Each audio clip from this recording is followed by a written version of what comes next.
Good morning, good afternoon, good evening, whatever time it is that you are seeing this video. My name is Melissa, and I work with Better Life Together, Inc., and their Bridge project, which stands for Bridging Resources into Diverse Groups Everywhere. Um, Probably when I first came on with ABLT, they shared with me that we had a parenting group. We were just getting started and it was growing. And then, boom, the pandemic hits. And so, when that pandemic comes and we're all in distance learning, we're all working remotely, we're trying to figure out new ways to connect with our parents from the Disparity Project to still get people the resources that they're needing, educating them on things like the IEP process and special needs, and just getting those services and supports that we as parents know our children are honestly in desperate need of, especially in a distance learning environment. So that's why today I'm extremely excited about having a Master IEP Coach, Brienne Robinson. Her business is Auesome Achievers. She works with parents. She supports parents and their students with disabilities, those that are on the spectrum, those that have IEP plans and 504 plans. And I'm going to introduce Brienne in just a moment. But before we get started, I wanted to just remind everyone of our house rules. First and foremost, if you can just mute yourself, we don't want anything to interfere with this good information. I'm sure there's going to be some Q&A at the end. I know I have questions for Brienne, and we've chatted just a bit as we're getting started. So again, I'm super excited to have her. But just as you all know, as usual, we are recording this webinar. It'll be available within 48 hours on our resources page. I'll be sure to link that resource page in the chat. I'm also going to link to Brienne's website, Auesome Achievers. I'm going to link to Auesome Achievers Facebook. That is actually how I found her. And I'm so glad that I did, because it's been a really wonderful resource for me in this third quarter of distance learning. You know, we're in year 2 of this. So it's been a great resource for me as well as the other parents. And I can see that from the engagement and the interaction on her page. When we get to the Q&A portion, Carmela is our chat captain, and she is going to share those questions with Brienne first.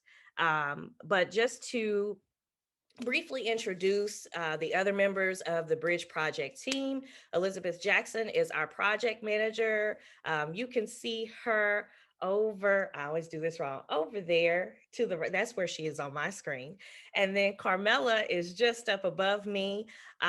She won't be able to join us on cam today, but again, she is working with the Bridge Project as well. She also works on outreach. She's out in the field. We have a lot of folks from A Better Life Together. We also have some parents, a lot of us, our parents, as well as working in the field and within ABLT. So we're just happy to see everyone here today. Just a little bit more about Brienne Robinson. Again, just blessed to have her here today. Like a lot of folks who work in this field, she's also the mom of an individual who is on the spectrum, who has an IEP, who she is out there advocating for her own child. And she made the decision to master the IEP meeting. So without further ado, y'all know I do this every week. We're going to give a COVID clap for Brienne Robinson from Auesome Achievers. Don't let this hand touch this hand, but that's how we're clapping. So, welcome, Yes. Brienne. Welcome, welcome. Hello. Hello, hello. Well, thank you for having me. I'm excited. And like she said, I am a parent of a son. So he's 10, he's on the spectrum, but I'm also a sibling.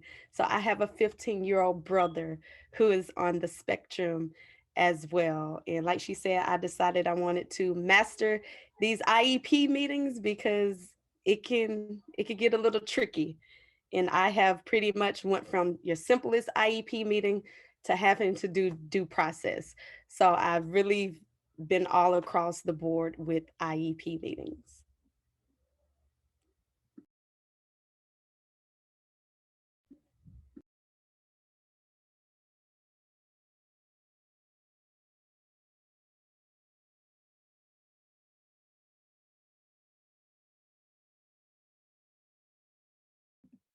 You still have sharing permissions, right?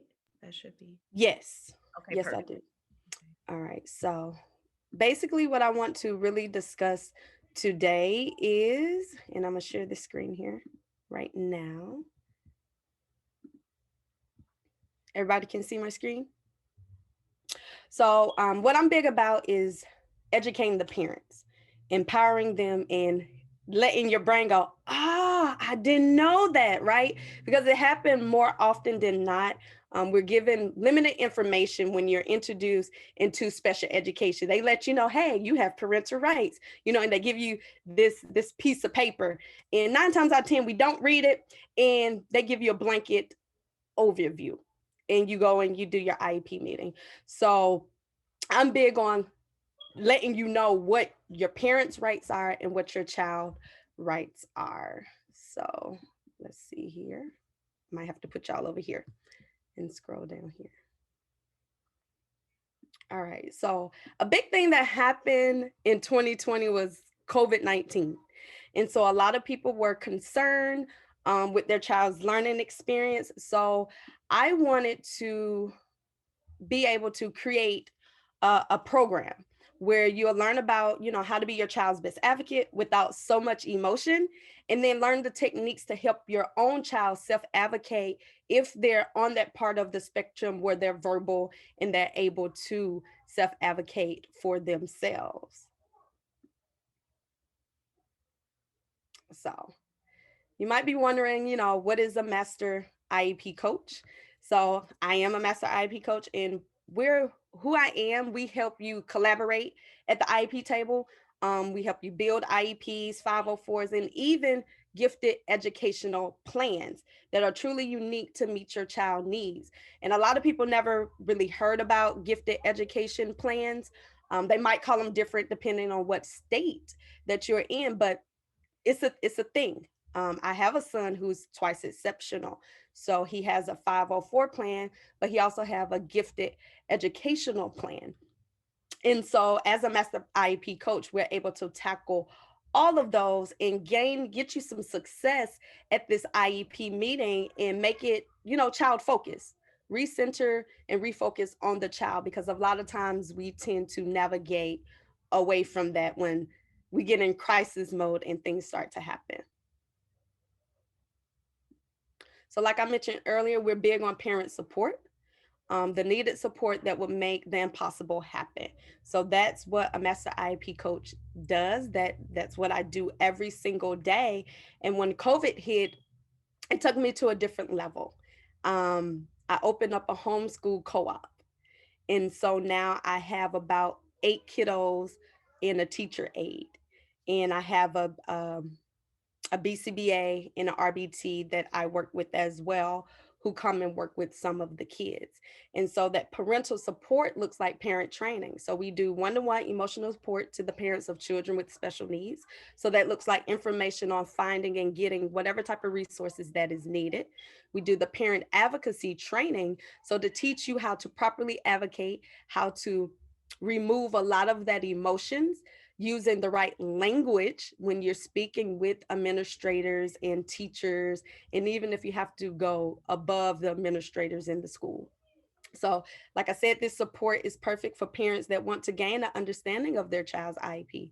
And on top of that, we offer tutoring service for children with special needs. And so we really focus on dyslexia, autism, ADHD, Down syndrome, twice exceptional, and any other learning disabilities. Because of what I found with a lot of parents when COVID happened specifically is they didn't know how to support their child in academics. They didn't really know what that looked like. They didn't understand what service their child was getting within the IEP. So when they essentially had to become the teacher or the para, they didn't really know what to do.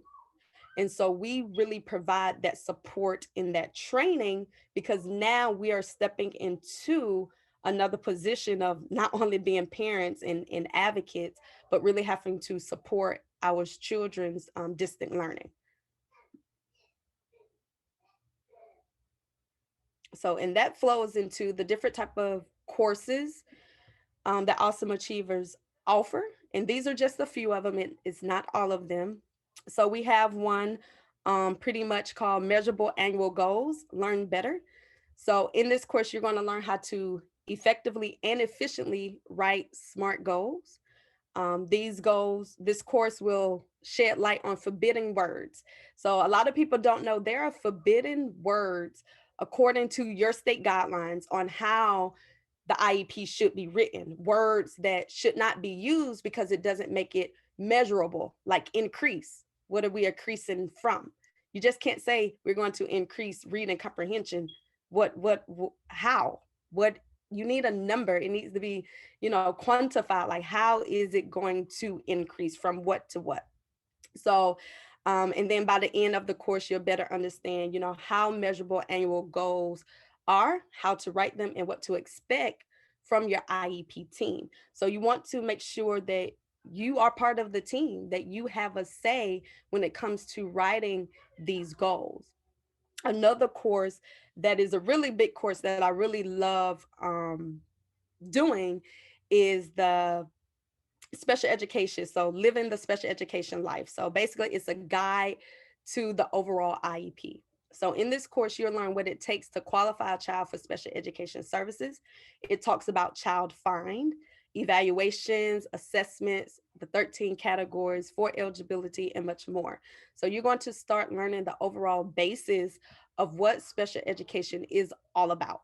And we go in and we break it down, and there's a workbook to go with it, so you're really retaining the information so you can articulate it when needed.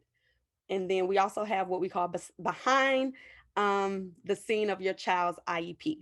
So in this course, you will learn the 13 different sections that are required in an IEP document, and that's across the United States. It might be worded a little different, it might be in a different order, but these 13 sections are definitely required no matter where you live.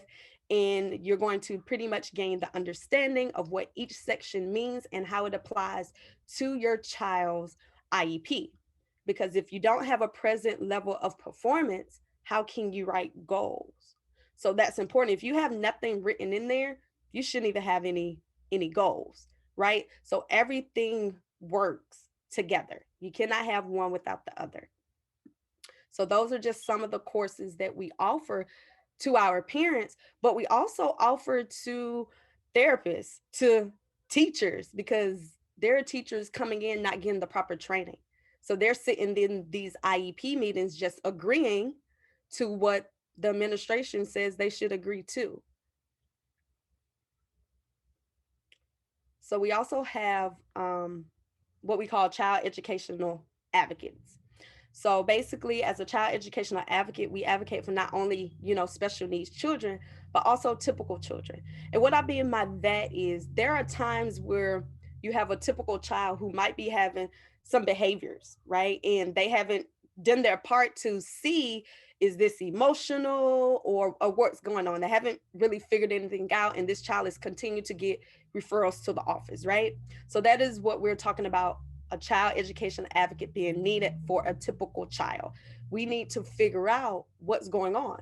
Does this child need a behavior intervention plan and not necessarily an IEP or a 504? Or maybe something is more that they might need one of those two plans. Do we need to bring in a Bcba to do a functional behavior analysis to figure out, the function of the behaviors that are occurring? Because something is happening. Behaviors happen because the child, or adult for that matter, is trying to communicate something, and there's a disconnect. So we collaborate with teachers in the school, and we form that good working partnership so we can make sure your child is receiving that quality education. And our overall goal is to foster effective communication family involvement, and again, that self advocacy. We want the child to be able to say, such and such was bothering me. It made me feel like this. This is why I did that. Well, if this child can advocate that to you, then we need to put in interventions to teach this child, okay, we don't hit, we can do this instead. All right. So we have to be able to do that, and a child educational advocate works with those type families. So again, we have our IEP advocates who really focus on the IEP. That's all they really focus on is just IEP, right? They don't necessarily focus on those 504 plans. It's mainly the IEPs. So like I said, IEP advocate or master IEP coach, I pretty much cover all bases. So we strive to get the IEP team to refocus on the child, learn to be collaborative, develop effective and efficient communication, and hold every member on the team accountable. That goes from the principal to the psychologist to the parent to the teachers and to the student, depending on the age and the level of their understanding. So my team and I, we really focus on direct advocacy and representation in IEP meetings, educational planning, monitoring of progress and provision of services, referral and community resources. So different camps, private school, residential placement, college programs for, those students with those learning disabilities, family support groups, recreational activities for children with special needs, also focusing on those children who are at the higher end of the spectrum and having that inclusivity to be able to do sports with typical children. I created that for my son, just due to a fact we had a situation. He was running track because we took his fleeing, running off, and we channeled it. Like, this is where you can run freely. And he had a really big meltdown, and, officials and things didn't know what to do. And it was very chaotic. And so kids was pointing, it was laughing, and it just manifested into something really bad. And so I took it upon myself to create a program where I can include kids who are on that moderate to high level spectrum and include them in recreational sports with typical kids utilizing applied behavior analysis and really focus on, positive reinforcement and again that self advocating and training officials. This kid is limited verbal. He's going to give you a thumbs up. He's not going to say yes when you call his name. So we're really big on like that community involvement and again that educational training. So, in overall, Awesome Achievers, we offer so many different type of services in a variety of areas to meet any family's unique needs. So, we're big on financial literacy, credit consulting, life coaching. Like I said, Awesome Achievers Academy, there's a homeschool co-op. We do assistant. Here we have something called the Katie Beckett waiver, the Now Comp waiver. So those are waivers that the state pay for the services. And these waivers are like lengthy in process. We also do therapy, fine, and insurance assistance. A lot of families, they purchase their insurance plan and don't understand, you know, what's going to be covered, or even if they have the autism benefit. I'm gonna use that for example on their insurance because a lot of times you don't. Blue Cross Blue Shield is one of those insurance where you might live in the state of Georgia, but your insurance is pulling out of South Carolina or pulling out of Tennessee or pulling out of Florida, and those services and those service hours look very different. We do scholarship assistance, mainly Georgia and Florida, because we have the experience in those areas. So Georgia have what they now is going to be called, and I'm really excited about this law that just signed, the governor just signed yesterday, is the SB 47. So now it will cover kids with IEPs, as well as kids with 504 plan, as well as those foster kids who were legally adopted. So they'll be able to get that scholarship funding to go to a private school if that's something their parents chooses to do. And like I said, we also offer behavior therapy because we have a BCBA and an RBT, a part of our staff, and so much more. A lot of people say, well, financial literacy, why is that something you will offer? A lot of people don't know about a 529 plan or the ABLES account or special needs trust accounts. Those are highly important when you're working with um, special needs family, as well as being a special need parent myself. No one too much talk about guardianship. When a child reaches 18, they're considered a legal adult. If you haven't got proper guardianship before that time, God forbid something happened, they're going to tell you it's an this is an adult. You have no legal right, you have no say. So you need to be thinking about that. And I like for families to really start thinking about that around the age of 12 and start jumping on that around the age of 16, because depending on your state, it can take time. It is a lengthy process. So you don't want to be your child approaching its 18th birthday and you haven't done anything. That is scary, scary, scary. I worked with the family and we had that situation because she was unaware. No one ever told her. The school didn't tell her, doctors, no one ever told her this. And she knew that her son was not capable of making any decisions on his own. And so we had to rush in and get that done, but it was a great success that we did jump on it when we did. So again, together we can. So as Master IEP Coach and all our other advocates, we attend virtual IEP meetings. We do IEP 504 plan analysis. So what we do, we provide a detailed examination of the IEP or 504 plan in order to gain a better understanding of the purpose for the document. So recommendations will be provided to help guide the parents to ensuring the child is receiving the appropriate services and accommodations. And a lot of times I always have to remind parents, when you're in your IEP meeting or your 504 plan meeting, get a copy before you leave. I know sometimes there are things that come up, but if you can wait to get a copy, get a copy. If you can't get a hard copy and they say, hey, we can email it to you, you stay in that meeting till you receive that email. Okay. Because you walking out of something that I consider still open. So things can go in and be changed or whatever, and you're unaware and you went through this whole meeting. And if it's a 2-hour meeting, you're probably not retaining everything.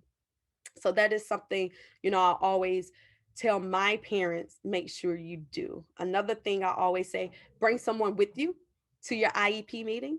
If you cannot get a master IEP coach or another type of advocate, bring someone to take notes so you can focus. Another thing I suggest from time to time, really depend on what state you're in, is to record your IEP meetings. Here in Georgia, we are a one party consent state. So basically, what that means, I can record as long as I'm talking on the recording. I don't have to let the other party know, but I always tell my parents that it's a courtesy to let them know, because we're not hiding anything. We're not trying to do anything, to let them know that we are going to record this meeting so we can go back and listen to everything and make sure our notes are how they need to be.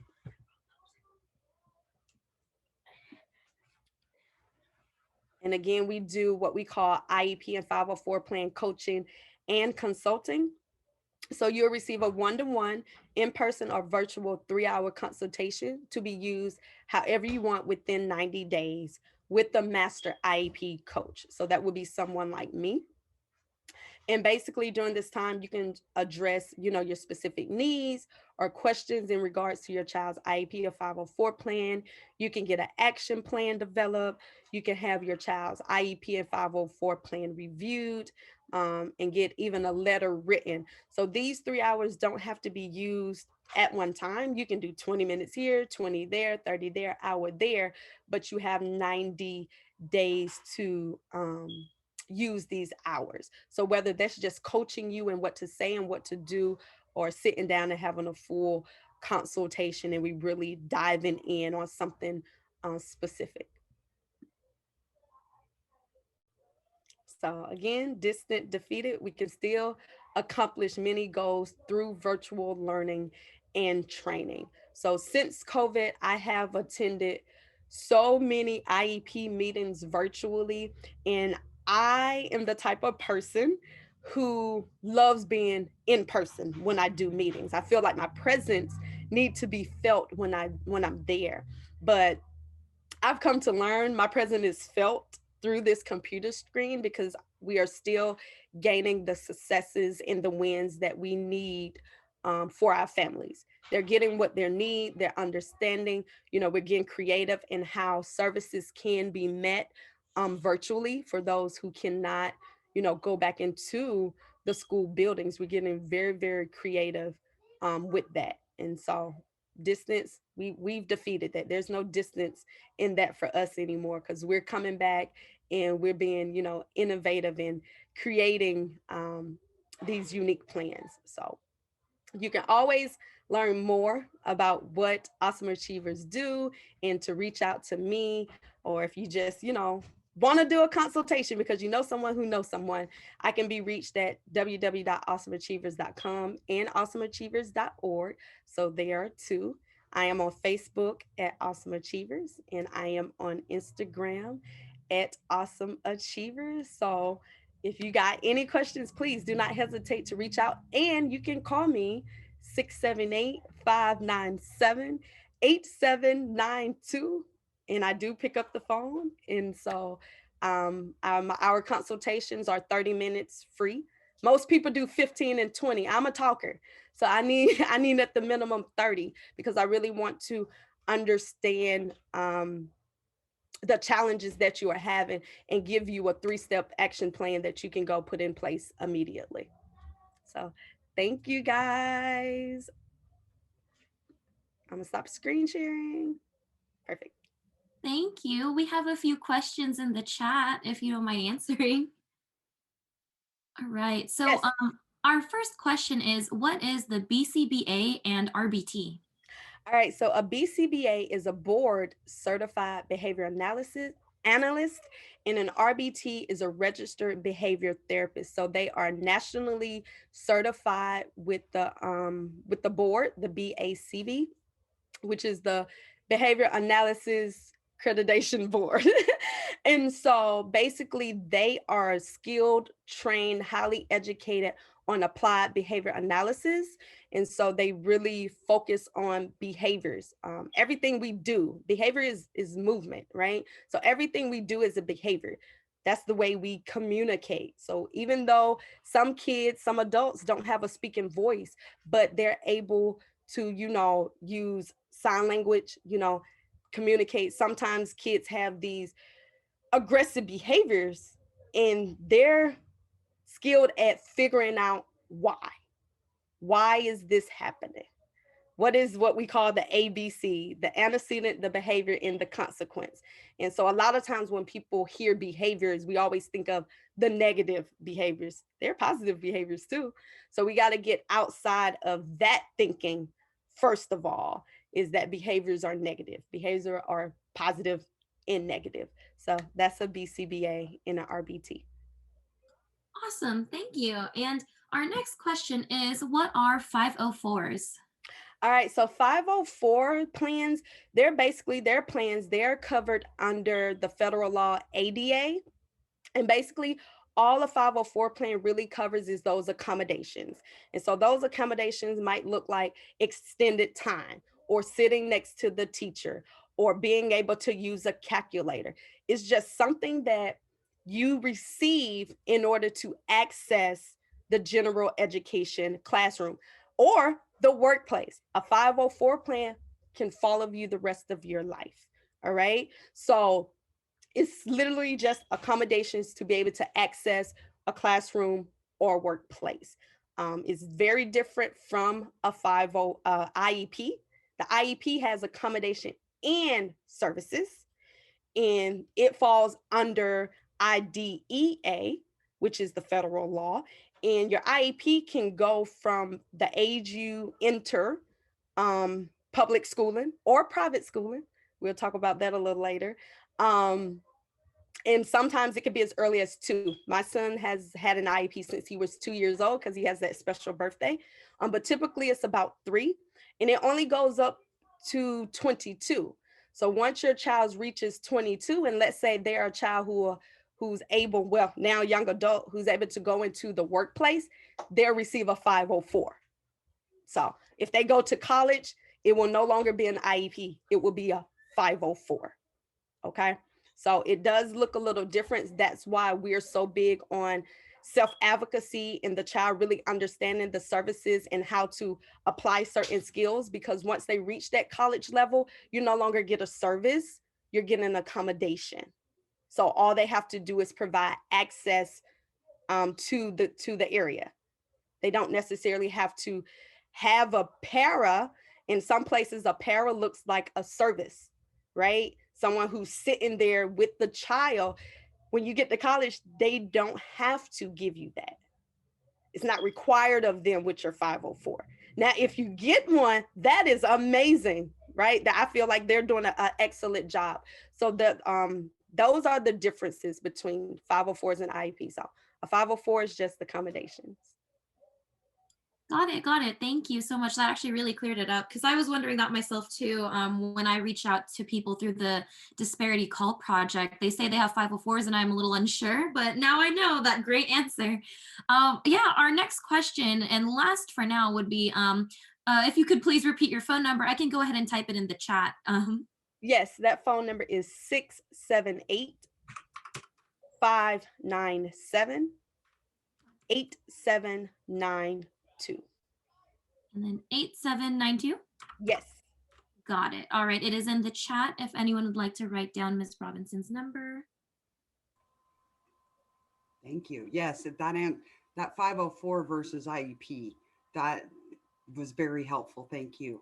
As was the other information, but You are welcome. A lot of times people get so confused, and like I said, here in Georgia we just had this bill passed that I am ecstatic about, because I get so many families where their children have 504s, and I honestly feel like they need IEPs, but the family don't want to fight anymore. They're tired, and I'm okay with that. And so with this bill allowing the families who have 504 plans to be able to take their funding, or be able to get funding now to take it to maybe a private school with a smaller setting, and these kids gain success, because a lot of times kids with 504 plans fall through the loop. They fall through the loop, and parents don't know what to do because we weren't getting the same options as with the IEP, because that's just the book, right? You have to da, da, da, da, da. It's very written plain thing. With the 504, my personal opinion, loopholes in there, and so you have to be very strategic when you're fighting to get the things your child need with the 504 plan. A lot of times family don't even know that with the 504 plan, your child should be formally evaluated, not just given one because, oh, the doctor says, here's the paperwork, they have ADHD, and they give the child, oh, okay, well, we're going to give you the 504 plan because you have a medical diagnosis. No, I want you to fully evaluate for an IEP. And then if it comes back and I agree that, okay, he doesn't qualify for an IEP, I want my 504 plan. But parents don't know that. And a lot of districts slap a person with the 504 plan to be like, okay, I got you quiet, because IEPs take more work. There's more legal requirements behind an IEP. A 504 plan, they can go and amend a 504 plan and you don't have to have a meeting and they don't got to tell you. You cannot do that with an IEP. Let them change anything, they're in the world of trouble. So there are some big differences for sure. I wanted to just talk a little bit about what we discussed before we began this morning. I had spoken briefly with our CEO yesterday about a couple of districts or a couple of actual suits that districts have experienced here, right in San Diego, with regard to support services and IEPs not being followed.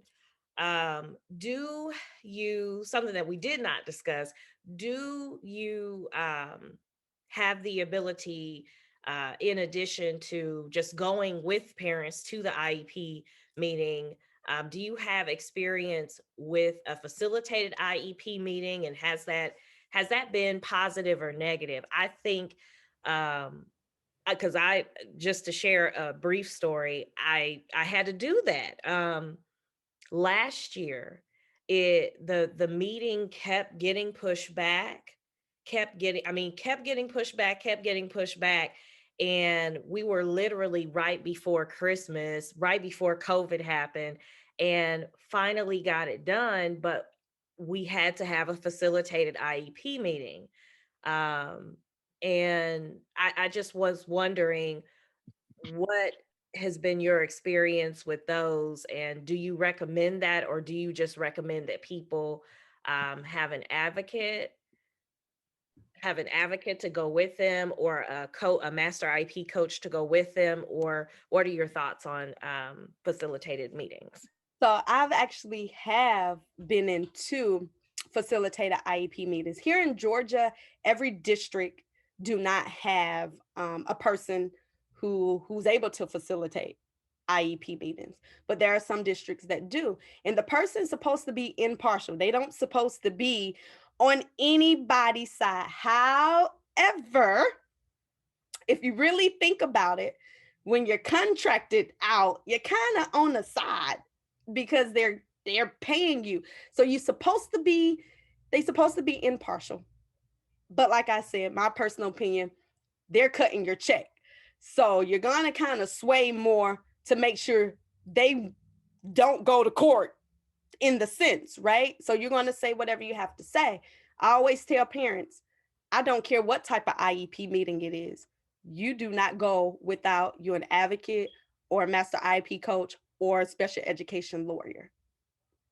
Um, just because you never know how these meetings are going to go. You just never know. You sometimes you know who's the facilitator is, sometimes you don't. And it's not because they're trying to hide, it's just really lack of communication. People lack of communication is beyond me at this point in time. And so you feel like you're blindsided, Yeah. right? And so you never want to feel blindsided. You never want to feel underprepared. And you definitely don't want to be sitting in this meeting and it's you and 5 people. No, you don't want to ever do that. So I always say, take someone who's really versed in special education and know the lingo, because that facilitated person is going to be speaking language that you don't know. And you're going to be like, okay, and you might agree to something that you really don't want to agree to. And once it agreed upon and done, it's almost like mediation in due process. Once you come to agreement, that's it. You cannot go back. You can't bring it back up. That's done.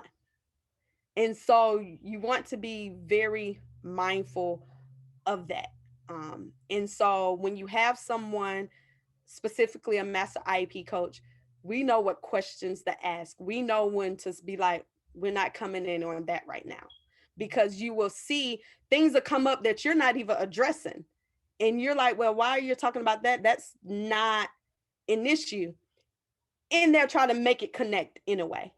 And you might get caught up in answering certain things and it doesn't go in your favor. Yeah. And you never want to really point blame. So that's, as a master IP coach, we don't point blame. We're shifting focus to what's the problem, right? How did we get to this problem? And what solutions can we come up with as a team to ensure the child, because again, the focus is the child. I don't care who started what. Yeah. We don't care. Yeah. It's about this child. gaining success for future employment when they get older, no matter what that looks like. And you know, a lot of times we lose sight because we might see a child who's nonverbal and be like, well, what type of future they gonna have? They can have one. If that nonverbal child loves folding clothes, Mhm. they can get a job at a laundromat folding clothes. Mhm. But you have to ensure they see that at the IEP meeting. And sometimes facilitators, they don't know the child, they only know what's on paper. So that goes back to the very beginning, making sure that IEP really and truly reflects your child. Because if you ever get to that situation, that's all they're reading. And so they're making a judgment based off what they read. So again, never go alone. Never. Yeah, that's what I found to be very interesting. And I've actually talked to a mom early on, since I started here at ABLT. I'll share just a tidbit of that, but I found to be very interesting that the facilitator found me on LinkedIn. And LinkedIn, if you have a if you have that premium subscription, you can tell when somebody has spent time on your profile and read through it and where they've been. So I can just imagine, this lady was on my I had a website at the time. She was on my website, going through my LinkedIn, going through my Instagram. And why is that? What were you looking for? And I had an opportunity to ask her that, because it's not about me. It is about, we call it out here in California, person-centered planning. And that's kind of what everyone is moving to. But it's not about me, the mom. It was always about my son.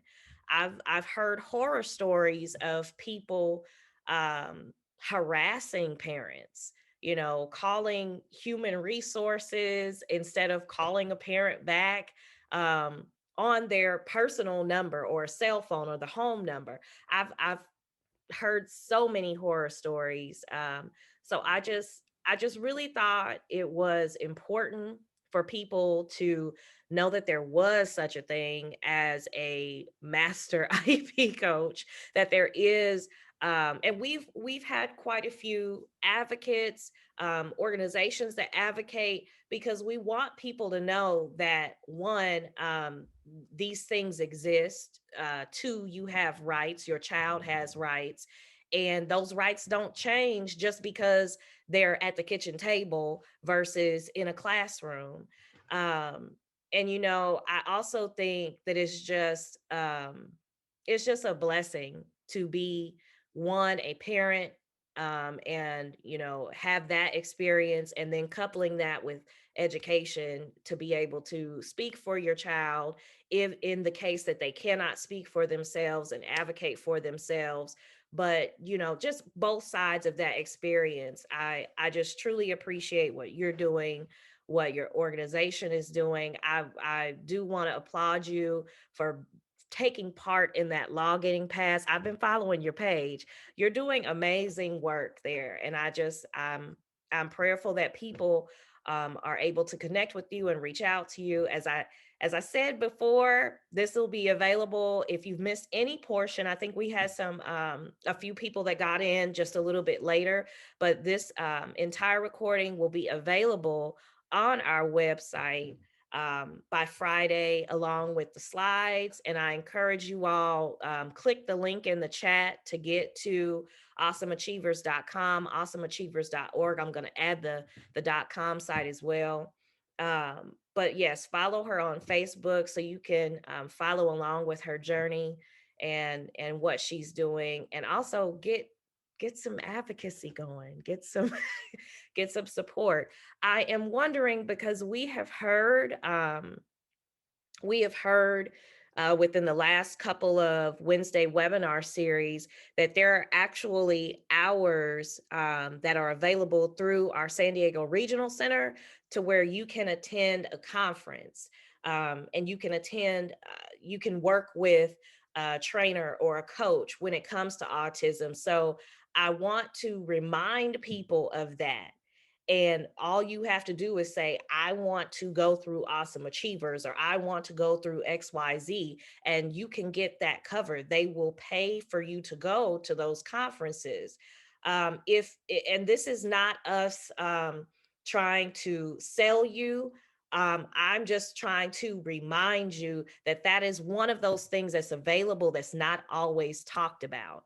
Please, please, use your service coordinator. It is their job to get you what you need. If something is not covered by Blue Shield Promise, Blue Cross Blue Shield, Medi-Cal, then you get your denial letter, and that's denial of coverage letter. You take that to the regional center and get what you need for your child.